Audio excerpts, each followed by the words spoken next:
Morning everyone, welcome to our channel e Pathshala. जैसा कि आप लोगों ने थंबनेल देखा था कि आज हम लोग पढ़ने वाले हैं बहुत सारी चीज़ों को, जैसे जिसमें से स्वाध्याय आपको दिख ही रहा होगा। ठीक है, तो स्वाध्याय हो गया, ब्लूप्रिंट हो गया, ठीक है, प्रोजेक्ट विधि होती है, प्रयोगशाला विधि या खोज विधि, इन सभी को हम लोग थोड़ा सा रिवाइज करने वाले हैं। ठीक है, और जैसे आपको दिख रहा है वैसे तो ये रिविजनल वीडियो ही है। इसमें मैंने थोड़ा सा उसको वास्ट करने की कोशिश करी है सारणी के थ्रू।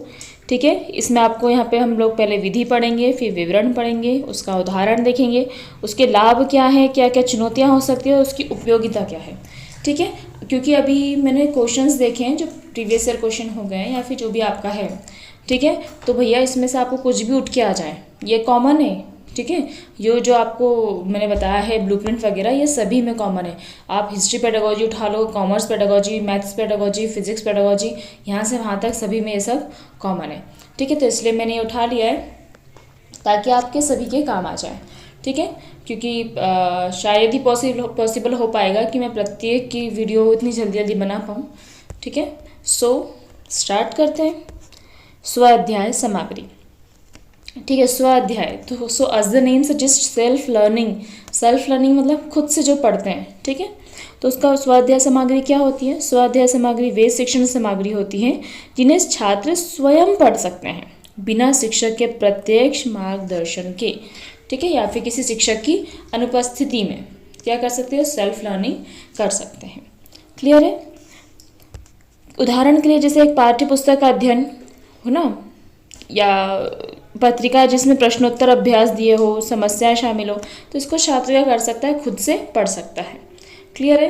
अब इसके लाभ क्या होंगे? छात्र में आत्मनिर्भरता होगी। ठीक है, वो आत्मविश्वास बढ़ेगा, उसमें स्वनिर्णय की क्षमता होगी। ठीक है, क्योंकि बच्चा जितना पढ़ेगा ना, उसको वो चीज़ें उतनी क्लियर होती है। ठीक है, आप सोचो कि मतलब रेफरेंसेस बुक क्यों लेते हैं हम लोग, रिसोर्स यूनिट का क्यों यूज़ करते हैं? इसमें आएगा वैसे रिसोर्स यूनिट क्या होती है, ताकि हम वो चीज़ को गहनता से अध्ययन कर पाएँ। ठीक है, और जब हम चीज़ को गहनता से अध्ययन करते हैं तो क्या होता है, उसका हमको क्लियरिटी होती है ना कि वो एक्चुअल में ऐसा क्यों है। कोई भी कॉन्सेप्ट आता है तो वो कॉन्सेप्ट ऐसा क्यों है। ठीक है, तो उसकी हमको गहनता से हमको अध्ययन हो जाता है। क्लियर है? अब चुनौतियाँ क्या हो सकती है? सेल्फ लर्निंग में क्या चुनौतियाँ हो सकती है?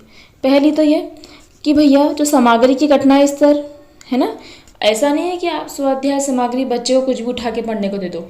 डिपेंड्स ऑन उसकी मानसिक आयु कितनी है। ठीक है, उसकी शारीरिक आयु, मानसिक आयु के हिसाब से उसको सेल्फ लर्निंग मटेरियल देना चाहिए। ठीक है, जैसे अगर छोटे छोटे बच्चों की बात करो तो आप खेल विधि में उनको सिखाया जाता है। ठीक है, राइम्स वगैरह होती है उसके थ्रू उनको सिखाया जाता है। इवन रीडिंग जो होती है उसमें भी जैसे बच्चों को आजकल नहीं सिखाया बी ब इस टाइप से सिखाते हैं। तो उसको रीडिंग मतलब बच्चे के हिसाब से कि वो क्या चीज़ उसके हिसाब से सही है। ठीक है, तो उसका चयन करना भी एक चुनौती है, छात्र की समझ के अनुसार भिन्न हो सकती है। ठीक है, आई होप आपको मेरा पॉइंट समझ में आया है कि मैं क्या कहना चाह रही हूँ। ठीक है, तो मानसिक आयु के हिसाब से हमें उसको सेल्फ लर्निंग मटेरियल देना चाहिए। बहुत अधिक उसकी ऐसा नहीं कि हमने छात्र छोटा है और उसको बहुत कठिन लैंग्वेज की अगर हमने आपको बुक दे दी है तो वो कैसे उसको अध्ययन कर पाएगा।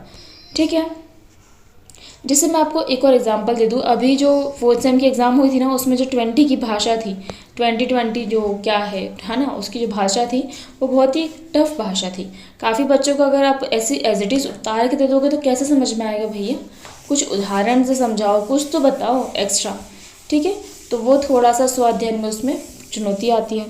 उपयोगिता क्या है? छात्र की स्वप्रेरणा और आत्माध्ययन क्षमताओं को प्रोत्साहित करता है। देखिए, वैसे तो उपयोगिता और लाभ लगभग सेम ही लिखे हैं मैंने। ठीक है, तो किसी भी चीज़ की हम अगर इसकी टिप्पणी लिखने के लिए आती है, ठीक है, नॉर्मली आपको क्वेश्चन यही आया है, पहले वाले में इतना भाषण दे रही हूँ मैं, ठीक है, बाकियों में नहीं दूंगी। तो अगर किसी भी चीज़ की टिप्पणी लिखने की आती है, सबसे पहले आप उसके विवरण लिखिए, वो चीज़ है क्या, उदाहरण लिखिए, ठीक है, उसके लाभ लिखिए, चुनौतियाँ लिखिए और लास्ट में उसका निष्कर्ष लिखिए। ठीक है, निष्कर्ष भी लिख सकते हैं, चुनौती को थोड़ा सा मॉडिफाई करके कि हम जो है छात्र की मानसिक आयु के अनुसार उसको दे सकते हैं पढ़ने के लिए। तो जिससे क्या होगा, छात्र में स्वप्रेरणा या आत्मविश्वास में वृद्धि होगी। हो गया, एक पेज का आंसर बन जाएगा अपना आराम से, ये 1-1.5 पेज का। ठीक है, तो नेक्स्ट आता है ब्लूप्रिंट। अच्छा, ब्लूप्रिंट जहाँ तक मुझे से लगता है सभी बच्चों ने अधिकतर 10th में देखा होगा। ठीक है, 10th क्लास में हम लोग ब्लूप्रिंट को देखते थे और ब्लूप्रिंट के हिसाब से फिर हम लोग क्वेश्चंस रेडी करते थे कि हमको कहाँ से कितना कितना कंटेंट पढ़ना है। ठीक है, तो ब्लूप्रिंट आपको समझ में आ रहा है क्या होता है? ठीक है, देख लेते हैं। तो ब्लूप्रिंट एक्चुअल में क्या है? एक योजना है भैया। क्या है? एक योजना है जो परीक्षा या मूल्यांकन के लिए, वीडियो चल रहा है ना, जो परीक्षा या मूल्यांकन के लिए आवश्यक विषयों और प्रश्नों की संरचना वितरण को स्पष्ट करती है। फॉर एग्जाम्पल, आप लोग किसके एग्जाम दे रहे हो? बीएड सेकेंड सेम के दे रहे हो, ठीक है। आपको 14 क्वेश्चन दिए हैं, 14 में से 11 क्वेश्चन करना है, ठीक है। और प्रत्येक क्वेश्चन 5 नंबर का है, मतलब 55 नंबर ये हो गए, ठीक है। और अपने जो लॉन्ग आंसर है, लॉन्ग आंसर में आपको 2 क्वेश्चन करना है, ठीक है। तो ये क्या है? एक फॉर्मेट है। मतलब ये एक फॉर्मेट दे दिया है कि भैया आपको 14 में से 11 क्वेश्चन करना है, तो वो 11 क्वेश्चन 5 नंबर के होंगे, तो ये ब्लूप्रिंट बताता है।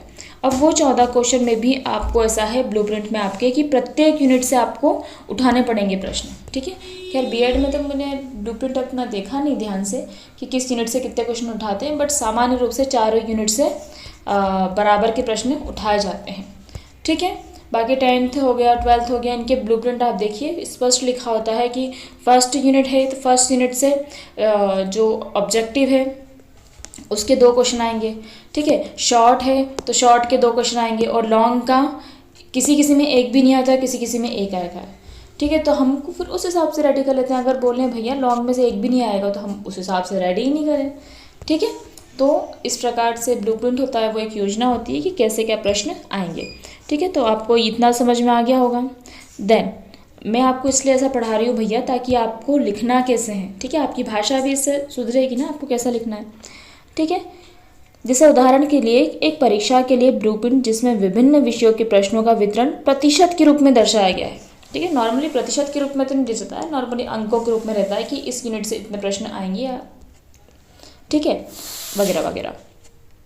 अब इसमें क्या इसका लाभ क्या होगा? मूल्यांकन की पारदर्शिता और समन्वयता बढ़ेगी, ठीक है। मूल्यांकन में पारदर्शिता होगी कि अगर बच्चे का मूल्यांकन इसके थ्रू बहुत अच्छे से हो सकता है ना, जब हम किसी एक योजना के थ्रू किसी बच्चे को एनालाइज करते हैं, ठीक है, उसके मूल्यांकन में हेल्प करता है ब्लूप्रिंट, ठीक है। हो गया। अब मुझे बताओ इसमें क्या हमको समस्या आ सकती है, क्या चुनौती हो सकती है? तो ब्लूप्रिंट की सही तैयारी के लिए समय और प्रयास की आवश्यकता होती है। ऐसा ब्लूप्रिंट बनाना है जो प्रत्येक बच्चे की जो क्या बोल सकते हैं विभिन्नता होती है, मतलब प्रत्येक बच्चा अलग अलग होता है, उसकी मैथ्स की अलग होता है, या फिर हो सकता है बच्चे को प्रोजेक्ट कार्य ज़्यादा अच्छे से आ जाए, या बच्चे को कॉन्सेप्चुअल क्वेश्चन लिखना अच्छे से आ जाए, या बच्चा रटने में अच्छा है। तो ऐसे ब्लूप्रिंट को तैयार करना जो सभी के लिए कॉमन लगभग हो, थोड़ा सा मुश्किल है, ठीक है। अब इसमें क्या है इसकी उपयोगिता कि परीक्षा की तैयारी और मूल्यांकन में स्पष्टता और दिशा प्रदान करता है। कौन भैया? ब्लूप्रिंट। तो ये अपने निष्कर्ष में आ जाएगा, ठीक। नेक्स्ट, अब नेक्स्ट अपना आया था इकाई योजना। अच्छा, इकाई यूनिट प्लान, ठीक है। अब मेरे को बताओ, आप लोग जैसे हम लोग बात करते हैं ना, हम लोग जैसे मैंने वीडियो बना ली, फर्स्ट यूनिट की एक वीडियो बना ली, सेकेंड यूनिट की एक वीडियो बना ली, थर्ड यूनिट की एक वीडियो बना ली। तो ये मैंने क्या किया, फर्स्ट यूनिट में एक यूनिट प्लान बना लिया कि मैं इस यूनिट में ऐसा ऐसा ऐसा ऐसा पढ़ाऊँगी। तो ये मैंने बनाया है यूनिट प्लान। आया? पाठ योजना एक पाठ की होती है, बट जो इकाई योजना होती है वो 4-5 पाठों का संयोजन होती है, ठीक है। समझ में आ गया इकाई योजना, यूनिट प्लान क्या होता है, ठीक। इकाई योजना एक विस्तृत योजना है, ऑब्वियस सी बात है। इकाई पूरी इकाई को लेकर चल रही है, जो किसी विशिष्ट विषय या इकाई के सिखाने के लिए हम लोग इसमें मेन जो इसके उद्देश्य, सामग्री और गतिविधियों का निर्दिष्ट करती है। अच्छा, मुझे एक बात बताओ, अपन ने अभी सिलेबस पढ़ा, ठीक है। अगर हम सिलेबस की बात करें, ठीक, सिलेबस की बात करें तो एक नॉर्मल एक इकाई का नाम होता है ना, इकाई का नाम होता है। जैसे अभी जो मैंने उठाया है वो किसी इकाई से तो नहीं उठाया वैसे, पर नॉर्मली इकाई के नाम होते हैं। जैसे 4th इकाई के नाम का बात कर ले, किस में है, शायद लर्निंग टीचिंग में है या हिस्ट्री पेडोलॉजी में, थोड़ा सा ऐसे मुझे ध्यान है कि उसमें ऐसा कुछ नाम था। विधि अनुदेशन, विधि तकनीकी और अनुदेशात्मक निर्देश, ये यूनिट का नाम दे दिया है, ठीक है। तो प्रत्येक यूनिट का क्या होता है, एक नाम होता है और उसके उद्देश्य होते हैं, ठीक है। कोई भी यूनिट जो उसमें टॉपिक्स होते हैं वो एक दूसरे से कोरिलेट करते हैं, ठीक है, तभी तो उनको एक यूनिट में रखा है, क्योंकि वो एक दूसरे संबंध बनाते हैं। ये बेसिक क्लियर करेगा, ये थोड़ा सा ऊपर, ये थोड़ा सा ऊपर, ये थोड़ा सा ऊपर, ऐसे करके हम धीरे धीरे स्टेप वाइज आगे बढ़ते हैं। क्लियर है? समझ में आ गया इकाई योजना क्या होती है? उद्देश्य होते हैं, इसमें एक पर्टिकुलर उद्देश्य होता है, सामग्री होती है और गतिविधियों को निर्दिष्ट करती है कि भैया हम इस इकाई को निपटाएंगे कैसे। क्लियर है? अगर इसकी बात करें, फॉर एग्जांपल गणित की इकाई योजना हो गई जिसमें त्रिकोण के सिद्धांत, उदाहरण और गतिविधियाँ शामिल है। ठीक है, एक पूरा है अपनी इकाई है। ठीक है, क्या है उसका नाम? त्रिकोण का सिद्धांत। अब त्रिकोण के सिद्धांत वो उसने बता दिया। नॉर्मली सबसे प्रारंभिक जो उसकी है तो उसकी हम इंट्रोडक्शन आ जाएगा कि त्रिकोण किसे कहते हैं। ठीक है, इसके एंगल्स के बारे में आ जाएगा। फिर उसके जो अलग अलग सिद्धांत है उसके हिसाब से अलग अलग क्वेश्चन को सॉल्व करवाना क्रमवार। ठीक है, तो ये इकाई के अंतर्गत आ जाएगा। इसकी बात करते हैं इसके क्या लाभ होंगे भैया? पढ़ाई के उद्देश्य और उद्दीपन को स्पष्ट करेगा। ऑब्वियस सी बात है, उद्देश्य तो स्पष्ट हो ही रहे हैं। और इसके साथ उद्दीपन मतलब जब आपका बेस क्लियर हो जाता है तो आप थोड़े से आतुर होते हो कि इसके आगे क्या। ठीक है, फिर इसके आगे क्या, तो आप लोग क्या होता है, आप में उद्दीपन होता है। ठीक है, एक पढ़ने की चाह होती है, रुचि आ जाती है। जब हमको कोई चीज़ आती है ना, स्पेशली मैथ्स की मैं बताऊँ, जब हमको भैया एक चीज़ आ जाती है मैथ्स में तो अपन सोचते हैं कि अब तो मज़ा आ जाएगी। ठीक है, तो हम लोग और से कठिन मतलब मैथ्स का आंसर आता है तो ऐसा लगता है कि पता नहीं कौन से रण में थे और हमको जीत मिल गई है। ठीक है, जो बड़े बड़े मैथ्स की बात कर रही हूँ मैं। नेक्स्ट की बात करें हम लोग, ये हो गया। ठीक है, क्या हो सकता है इसका चुनौती क्या हो सकती है? जो योजना का पालन नहीं किया जाए तो ये प्रभावी नहीं हो सकती। कभी कभी क्या होती है, इकाई योजना का पालन नहीं हो पाता है। ठीक है, क्योंकि ज़रूरी नहीं है कि परिस्थितियाँ बिल्कुल वैसी ही बनी रहे जैसे आपने सोचा है। ज़रूरी है क्या ऐसा? ठीक है, कभी कभी परिस्थितियाँ चेंज हो जाती हैं। ये क्या हो रहा है भाई? कभी कभी क्या होता है, परिस्थितियाँ उस हिसाब से नहीं होती है, सामग्री उस हिसाब से नहीं होती, वित्त की समस्या होती है, शिक्षक को ही समझ नहीं आ रहा है। ठीक है, या बच्चे उस चीज़ को नहीं समझ पा रहे हैं जैसा कि योजना बनाई थी, तो कभी कभी क्या होता है वो उस हिसाब से नहीं चल पाती और ये प्रभावी नहीं हो पाती है। ठीक, अब इसकी उपयोगिता क्या है? शिक्षण में एक संरचित और व्यवस्थित दृष्टिकोण प्रदान करता है। ऑब्वियस सी बात है, संरचित मतलब एक संरचना है ना। इकाई योजना एक संरचना है कि हमारा उद्देश्य है, शिक्षण सामग्री है, शिक्षण विधि है। ठीक है, फिर हम कैसे प्रस्तुतिकरण करेंगे, तो ये सब क्या इकाई योजना के अंदर एक संरचना होती है और एक व्यवस्थित रूप होता है जो कि हमारे को हेल्प करता है। ठीक है, अधिगम्य कराने में। Resource unit that is the संसाधन इकाई। रिसोर्सेस किसको बोलते हैं? जैसे मान लीजिए अगर मैं बोलूँ आपके नल में पानी आ रहा है, नल में पानी आता है। अब नल में पानी कहाँ से आया? आपके घर की टंकी से। आपके घर की टंकी में पानी कहाँ से आया? कुएं से आया है, नदी से आया है। तो ये क्या है? रिसोर्स है। क्या है? रिसोर्स है। तो समझ में आ गया रिसोर्स क्या होता है। ठीक, संसाधन इकाई में शिक्षण सामग्री और संसाधनों की एक श्रृंखला होती है जो विशेष पाठ या इकाई को सिखाने के लिए उपयोग की जाती है। ठीक है, तो मेनली संसाधन इकाई जो होती है, रिसोर्स यूनिट का उपयोग हम तब करते हैं जब हम किसी पाठ में कोई चीज़ नहीं समझ में आ रही, पर्टिकुलर चीज़ नहीं समझ में आती है, तो उसकी हम संसाधन इकाई का यूज़ कर सकते हैं। ठीक है, तो इसमें जो शिक्षण सामग्री और संसाधनों की एक श्रृंखला होती है जो different types of different way से हमको उस चीज़ को एक्सप्लेन करती है। ठीक है, तो यह होती है संसाधन इकाई। ठीक है, जैसे एक विज्ञान की प्रयोगशाला के लिए संसाधन इकाई जिसमें प्रयोगात्मक उपकरण, सामग्री, मार्गदर्शिका शामिल हो। ठीक है, तो इसमें हम नॉर्मली ये लोग टीचर्स यूज़ करते हैं जो रिसोर्स यूनिट होती है कि आप किसी बच्चे को किस बेहतर तरीके से कैसे पढ़ा सकते हो, कैसे समझा सकते हो। ठीक है, तो उसमें आप लोग उनमें लिखा रहता है, जैसे मान लीजिए कोई विज्ञान की प्रयोगशाला है। ठीक है, प्रयोगशाला के लिए आपको क्या करना है? प्रयोगात्मक उपकरण आपको क्या क्या लगेगा, क्या क्या सामग्री लगेगी, और मार्गदर्शिका कि आपको कैसे उस चीज़ को प्रयोग करना है, मतलब कैसे प्रयोग करना है। तो आप उसके लिए उसका रिसोर्स देख सकते हो कि मुझे मतलब एक ही रहता है ना, मतलब कोई भी चीज़ रहती है कि हमने कोई PhD तो करके रखी नहीं है प्रत्येक टीचर ने। ठीक है, तो वो उस चीज़ को देख सकता है कि उसको और बेहतर तरीके से कैसे पढ़ाया जा सके। ठीक है, अब इसमें उपयोगिता की बात करें तो संसाधनों की उपलब्धता और प्रबंधन को बेहतर बनाता है। ठीक है, क्या क्या चुनौती आ सकती है? संसाधनों की कमी, खराब स्थिति शिक्षण की गुणवत्ता को प्रभावित कर सकती है। ठीक है, तो अगर वैसे संसाधन उपलब्ध ही नहीं हो या फिर उपलब्धता हो सकती है या उनकी गुणवत्ता हो सकती है। ठीक है, ठीक है, तो इस टाइप से कुछ भी हो आ सकता है। क्लियर है? उसके बाद उसकी उपयोगिता विशेष पाठ या इकाई के लिए आवश्यक सभी संसाधनों को एकत्र करता है। ठीक है, आपको किसी पाठ को समझाना है तो आप उसके लिए किस किस चीज़ों का यूज़ कर सकते हो, वो सब चीज़ें हमको एक ही बुक में आके मिल जाती है। That much is clear to all. The next आता है समस्या समाधान विधि। ठीक है, समस्या समाधान, समस्या आपके पास है और आपको उसका समाधान करना है। क्या होता है ये? एज द नेम सजेस्ट, समस्या समाधान विधि एक शिक्षण विधि है जिसमें छात्रों को हमने भाई तुमको क्या दे दिया, समस्या पहचानने की मतलब बता दिया है कि आपको समस्या पहचानना है और उनका समाधान खोजने के लिए प्रेरित किया जाता है। मैंने आपको समस्या बता दी, फिर सब बच्चे अपना अपना समाधान बताते हैं, ठीक है, कि इसको हम कैसे सॉल्व कर सकते हैं। क्लियर? सभी का अलग अलग होता है, सबका नज़रिया अलग अलग होता है सोचने का, ठीक है, सभी अपने अपने हिसाब से फिर उसको करते हैं। अब इससे क्या लाभ होगा एक्चुअल में, इससे विकल्प आ जाते हैं, ठीक है, प्रत्येक बच्चे की सोचने की क्षमता अलग होती है, प्रत्येक बच्चा का दृष्टिकोण अलग होता है, ठीक है, तो इससे हमको अलग अलग विकल्प मिलते हैं कि हम उस चीज़ को किस तरह से सॉल्व कर सकते हैं, ठीक है। जैसे मान लो हमको पार्टी में घूमने जाना है, पार्टी करने जाना है, अब घर वालों को कैसे माने, तो सब अपने अपने बताते हैं, एक ही घर वाले तो मान जाते हैं, कोई समस्या ही नहीं है, मतलब एक के तो मान ही जाते हैं अपने ग्रुप में, ठीक है। बाकियों की समस्याओं को हम लोग आपसी मेल से सुलझाते हैं कि हम कैसे उसको पेरेंट्स को कैसे मनाएंगे या क्या करना है, ठीक है।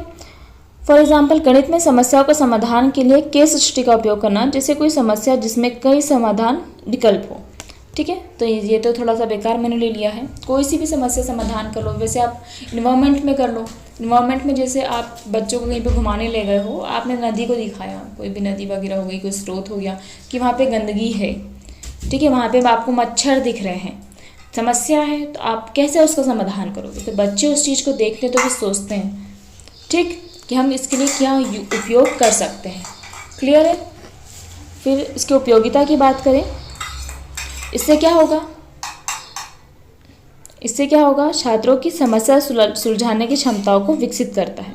ऑब्वियस सी बात है, छात्रों में समस्या समाधान की विधि, मतलब समस्या समाधान, जब बच्चा किसी चीज़ को, जब बच्चा प्रॉब्लम सॉल्विंग मेथड का यूज़ करता है ना, तो वो चीज़ जब उस कौशल को सीखता है, ये कौशल ही है वैसे, जब उस कौशल को सीखता है तो वो कौशल को वो अन्य स्थानों पर भी यूज़ कर सकता है, व्यक्तिगत रूप से कर सकता है, सामूहिक रूप से कर सकता है, ठीक है। तो ये बच्चे की समस्या समाधान कौशल को विकसित करती है। कुछ इसकी चुनौतियों की बात कर लें तो इसमें क्या होगा, कुछ छात्र समस्याओं को हल करने में संघर्ष कर सकते हैं, ठीक है, तो कुछ ठीक है। कभी कभी क्या होता है, कुछ छात्र समस्याओं को हल करने में संघर्ष कर सकते हैं, और एक्चुअल में वो संघर्ष कर सकते हैं वो तो ठीक है, पर संघर्ष के साथ वो तनाव में चले आते हैं, सोचते हैं, तनाव रहता है कहीं ना कहीं मन में, ठीक है, तो उसमें नकारात्मक प्रवृत्ति या आत्मविश्वास में कमी आ सकती है अगर उनको समाधान नहीं मिल रहा है तो, ठीक है। बट ऑब्वियस सी बात है, इसकी उपयोगिता होगी, ठीक है, व्यवहारिक और वास्तविक जीवन में समस्याओं का समाधान खोजने में इससे मदद होगी। जैसा कि मैंने आपको बता दिया है कि एक कौशल होता है, इससे बच्चा कौशल सीखता है किसी भी प्रॉब्लम को हमको कैसे सॉल्व करना है, ठीक है। तो नेक्स्ट आती है प्रयोगशाला विधि। प्रयोगशाला क्या होता है, सबको पता है, जहाँ पे हम प्रयोग वगैरह करते हैं, एक्सपेरिमेंट करते हैं, उससे क्या सीखते हैं हम, ठीक है। इसको तो मन से भी अपन लिख सकते हैं, बट एक व्यवस्थित रूप से आपको बता दूँ मैं तो क्या करेंगे। तो प्रयोगशाला विधि में छात्रों को व्यवहारिक अनुभव प्राप्त होता है, प्रयोग करते हो व्यवहारिक अनुभव प्राप्त होता है, ठीक है, के लिए प्रयोगशाला गतिविधि का प्रयोग करवाए जाते हैं। अब इसकी बात करें तो इससे फॉर एग्जांपल रसायन विज्ञान, केमिस्ट्री में बहुत सारे रसायनों की प्रतिक्रिया, उनकी रिएक्शंस वगैरह जो होती हैं, उसको सीखने के लिए हम प्रयोग करते हैं, ठीक है। तो इसके बाद ठीक है, इससे क्या लाभ होगा, व्यवहारिक अनुभव होगा, जिससे हमारी गहरी समझ होगी, हम बहुत बेहतर तरीके से उस चीज़ को समझ पाएंगे। जब हम किसी चीज़ को करके देखते हैं ना, तो क्या होता है, हम उस चीज़ को इतनी जल्दी भूल नहीं पाते हैं। चुनौती क्या हो सकती है, प्रयोगशाला की सुरक्षा और सामग्री की उपलब्धता की चिंता हो सकती है, ठीक है। तो ये तो सामान्य सा है, और सामान्य क्या, ये तो निगलेक्ट टाइप की है। अब ऐसा ही हो तो क्या करें, प्रयोग ही नहीं करें क्या, पर फिर भी हम चुनौतियाँ हमको लिखना ज़रूरी है। किसी भी चीज़ में आपको कोई भी आंसर लिखते हो ना, ये एक फॉर्मेट होता है कि सबसे पहले आपको उसका परिभाषा लिखना है, फिर उसके आपको लाभ लिखना है, फिर कुछ उसके चुनौतियाँ लिखना है, फिर उसका निष्कर्ष लिखना है जो कि सकारात्मक होना चाहिए, ठीक है। क्लियर है? ऐसा नहीं कि सकारात्मक मतलब तुम सोचो कि कोई बीमारी के बारे में लिख रहे हो तो उसको सकारात्मक रूप से लिख दो, ठीक है। डिपेंड्स ऑन योर क्वेश्चन कि आप क्या लिख रहे हो, तो उस हिसाब से आपका सकारात्मक दृष्टिकोण होना चाहिए, ठीक है। ये हो गया। फिर इसकी अपन बात करें कि इसकी उपयोगिता क्या है, तो शैक्षिक सिद्धांतों का व्यवहारिक अनुभव के साथ जोड़ता है। ऑब्वियस सी बात है, ये शैक्षिक सिद्धांतों का हमारी व्यवहारिकता के साथ जोड़ता है। तो हम लोग वो जो पर्टिकुलर चीज़ है जिसको पढ़कर हम करते हैं, ठीक है, सुनकर पढ़कर जो भी, जब उसको करके देखते हैं, करके सीखने पे ये बल देता है प्रयोगशाला विधि, ठीक है। सो आई होप इतना समझ में आ गया होगा। फिर नेक्स्ट है अपना, एक दो और बचे शायद, प्रदर्शन विधि और खोज विधि, ये लास्ट के दो बचे, ठीक है। प्रदर्शन विधि क्या होती है भैया, प्रेजेंटेशन क्या होता है, सबको पता है ना प्रेजेंटेशन क्या होता है। तो प्रदर्शन विधि में शिक्षक छात्रों को किसी विषय या प्रक्रिया का प्रदर्शन करते हैं या ताकि उन्हें देख सके और समझ सकें। ठीक है, प्रदर्शन विधि में हम आपको कुछ चीज़ दिखा के समझाते हैं। फॉर एग्जाम्पल, गणित में गुणनफल की प्रक्रिया विभिन्न पहलुओं से दिखाकर समझाना, इसको आप स्किप करके कुछ अच्छा कर लो। जैसे आप किसी चीज़ को दिखा रहे हो, जैसे अगर आप बच्चों को पाचन तंत्र जो है, पाचन तंत्र का डायग्राम के साथ आपने उनको वीडियो दिखा दिए, ठीक है, कि वो जो पाचन तंत्र है भैया वो ऐसा ऐसा होता है। ठीक है, तो वो जब वो उस चीज़ को देखेंगे कि मुख गुहा से आया है, ओ माय गॉड, मुख गुहा से आया है, स्टमक में गया है, डिओडेनम में, जिजनम में, जो भी है। ठीक है, तो जब वो उस चीज़ को देखेंगे तो उस चीज़ को बेहतर तरीके से समझेंगे। ठीक है, जब आप उसको प्रदर्शन करके प्रेजेंट करके बताते हो तो बच्चा ज़्यादा बेहतर तरीके से उस चीज़ को समझता है। ठीक है, अब इससे क्या होगा लाभ, विषय की स्पष्टता बढ़ेगी, ऑब्वियस सी बात है, आप देख रहे हो। ठीक है, और छात्रों के दृश्य सीखने में, छात्रों को दृश्य सीखने में मतलब किसी चीज़ को देखने के तरीके होते हैं भैया। ठीक है, तो दृश्य को सीखने के सीख पाएगा वो। उसके बाद इसका क्या हो सकता है, इसका क्या हो सकता है, चुनौती क्या हो सकती है, प्रदर्शन का प्रभावी होना शिक्षण की गुणवत्ता और विधि पर निर्भर करता है। ठीक है, अब आपको मैं बोलूँ आप प्रदर्शन कर रहे हो, मतलब अगर आप, ठीक है, तो डिपेंड करता है आप किस चीज़ के प्रदर्शन कर रहे हो। ठीक है, अब आपको मैथ्स का प्रदर्शन क्या क्या करोगे मैथ्स का प्रदर्शन करके। ठीक है, मतलब उस चीज़ को दिखाओ ना जो चीज़ प्रक्रिया में है। ठीक है, मैथ्स इन द सेंस आप गुणा इंटू का क्या प्रदर्शन कर रहे हो, मतलब क्या है वो, कुछ प्रक्रिया हो, कुछ ऐसा हो, ठीक है, जिसमें कुछ हो रहा हो। तो इसका उपयोगिता क्या है, अवधारणा को समझने में, स्पष्ट करने में हेल्प करता है। द लास्ट हम लोग पढ़ेंगे अब लोग खोज विधि।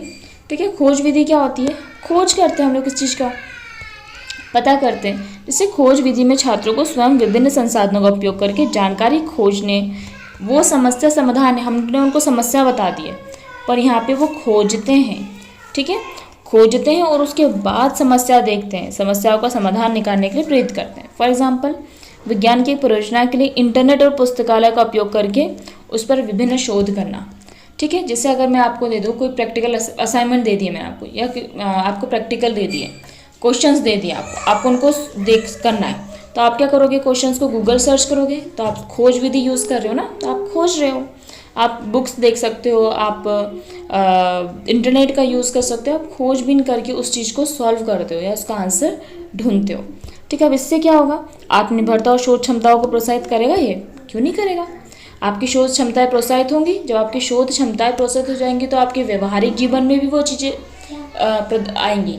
ठीक है, आप किसी भी चीज़ को सामान्य रूप से नहीं लोगे, फिर आप किसी भी चीज़ को उसके पॉजिटिव और नेगेटिव चीज़ों को देख के लोगे। ठीक है, कोई भी निर्णय क्षमता भी हमारी बढ़ती है खोज विधि से, क्योंकि हम डायरेक्टली किसी पे इस प्रकार इम्प्लीमेंट नहीं कर लेते हैं। ठीक है, तो आत्मनिर्भरता और शोध ये हो गया है। अब इससे क्या है भैया, समय की मांग चुनौती है। ठीक है, अभी तो जैसे देखो आपको मैं कंटेंट उपलब्ध करा रही हूँ, तो अभी समय कम है, एग्ज़ाम पास में है, तो अपन भैया फटाफट जो है कर लो। ठीक है, तो हमारा नॉर्मली देखी जाए तो समय की मांग है, आवश्यक संसाधनों की उपलब्धता, हो सकता है हमको नेट में नहीं मिल रहा है भैया, ठीक है, हमको बुक्स में नहीं है, बुक्स अपडेटेड नहीं है, ठीक है, तो इस हिसाब से हो सकता है। बट इसकी उपयोगिता क्या है, छात्रों को अनुसंधान और विश्लेषणात्मक कौशल विकसित करने में मदद करता है। ठीक है, तो ये अपना विश्लेषणात्मक कौशल के साथ साथ समस्या समाधान कौशल में भी हेल्पफुल है। ओके, सो ये हो गया भैया अपना जितने मैंने आपको थंबनेल में बताया था तो हम लोगों ने समझ लिया है। ठीक है, इस प्रकार के अगर आपको और भी कुछ डाउट वगैरह रहते हैं तो आप मुझे कमेंट करके बता दीजिए करें। और हाँ, वीडियो भी अच्छी लगती है तो मुझे थोड़ा सा कमेंट कर दीजिए, उससे थोड़ा सा मुझे मोटिवेशन मिलता है। तो thank you for watching my video, मिलते हैं नेक्स्ट वीडियो में।